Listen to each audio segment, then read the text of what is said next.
पहली नज़र में तुमने उसे पसंद कर लिया और उसने तुम्हें, और इस लव एट फर्स्ट साइट को तुम मोहब्बत कह रहे हो, तो हो सकता है तुम गलत हो।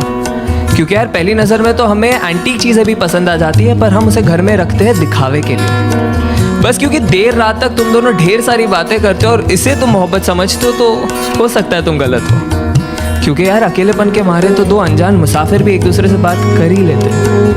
अरे अगर किसी लड़की को देख के वो तुम्हारा हाथ पकड़ लेती है और किसी लड़के को देख के तुम उसका, और इस क्यूट जेलसी को तुम मोहब्बत कह रहे हो, तो हो सकता है तुम गलत हो। क्योंकि यार परिंदों को पकड़ा जाता है पिंजरों में कैद करने के लिए, उन्हें आज़ाद करने के लिए नहीं। बस क्योंकि अब तुम दोनों एक दूसरे की बातों को समझ पा रहे हो और इसे तुम मोहब्बत कहते हो, तो हो सकता है तुम गलत हो। क्योंकि याद रखो, दो भूखे भिखारी भी एक दूसरे की भूख समझ सकते हैं पर मिटा नहीं सकते।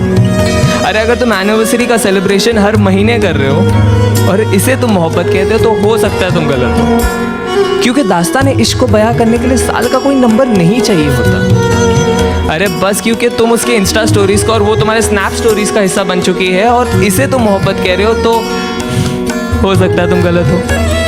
क्योंकि यार मोहब्बत को फिल्टरों के साथ सेव नहीं किया जाता, उसे बस उसी लम्हे में जिया जाता है। हाँ लेकिन अगर जिस्मों में उलझने से पहले तुम उसकी जुल्फों में उलझना चाहते हो, अगर वो बेखौफ अपना बचपना तुम्हारे सामने ज़ाया कर देती है, अगर उसके कपड़ों के बेपर्दा होने से पहले तुम अपने सारे राज उसके सामने खोल दिए और उसने भी अपने सारे डर का जिक्र तुम्हारे सामने कर दिया है, अगर उसका हर आंसू तुम्हारे ही कमीज पे बहता हो और तुम्हारे मुस्कान की वजह उसकी नादानियाँ ही हो, तो शायद नहीं यार यही प्यार है। और अगर ये प्यार तुम्हें मिल गया है तो इसे पकड़ लो, जकड़ लो, गले लगा लो और जहाँ मौका मिले बस इसे कहते रहो कि तुम इससे कितना प्यार करते हो।